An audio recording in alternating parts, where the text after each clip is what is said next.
पानीपत के दरिंदे आखिरकार 14 दिन के बाद गिरफ्त में आ गए। गिरफ्तार कर लिया गया उन दरिंदों को जिन लोगों ने 3 महिलाओं के साथ सामूहिक दुष्कर्म किया था, परिवार के साथ बंधक बनाकर मारपीट भी की गई थी। नमस्कार दोस्तों, स्वागत है आपका इंडिया न्यूज़ के डिजिटल प्लेटफॉर्म पर। मैं हूं आपके साथ आपका दोस्त अतुल प्रताप सिंह।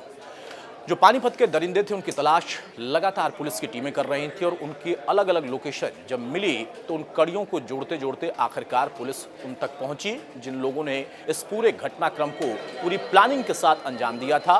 डेरा में रहने वाले परिवार जहां पर अचानक से रात के वक्त में ये पहुंचते हैं, परिवार को बंधक बनाते हैं हथियारों के बल पर और उस परिवार की 3 महिलाओं के साथ सामूहिक दुराचार पूरी रात करते हैं, मारपीट करते हैं और परिवार के साथ लूटपाट भी करते हैं।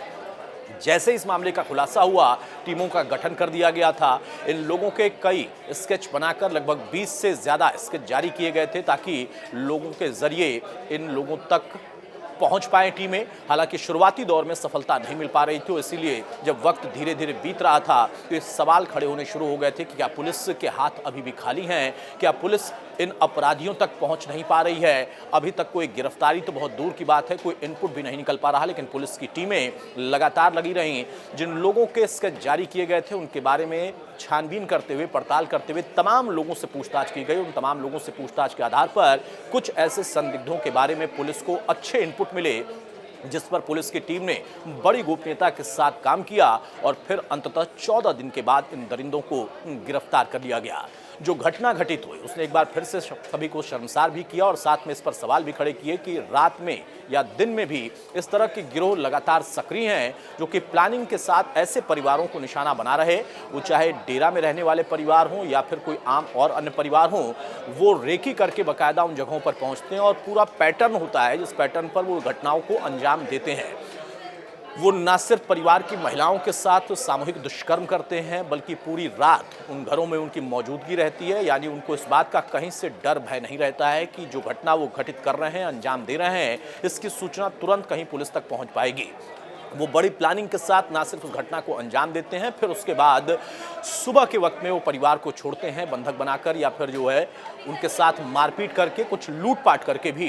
लेकिन सबसे खास बात ये जिस पर पुलिस अब इन दरिंदों को गिरफ्तार करने के बाद तहकीकात भी कर रही है कि क्या इनका पहले से भी ऐसी घटनाओं में इनकी संलिप्तता रही है, क्या एक पैटर्न के तहत इस तरीके के गिरोह चल रहे हैं या फिर इस तरह की वारदातों को अंजाम दिया जा रहा है। पिछली कई घटनाओं में भी क्या इनकी संलिप्तता कहीं से कोई दिखाई दे पा रही है, क्योंकि अब ये सारी चीज़ें जांच के दायरे में होंगी, पूछताछ की जा रही है। लेकिन कम से कम उस परिवार को फिलहाल थोड़ी राहत ज़रूर मिल सकती है। हालांकि जख्म बहुत ज़्यादा हैं जिस पर इतनी आसानी से मरहम नहीं लग सकता। उस परिवार पर उस रात जो गुजरी वो परिवार ही समझ सकता है, उस परिवार के सदस्य और वो महिलाएं ही समझ सकती हैं। लेकिन एक मरहम जो होता है, कम से कम पुलिस अगर एक्शन लेती है, गिरफ्तारी होती है तो न्याय की उम्मीद जगती है।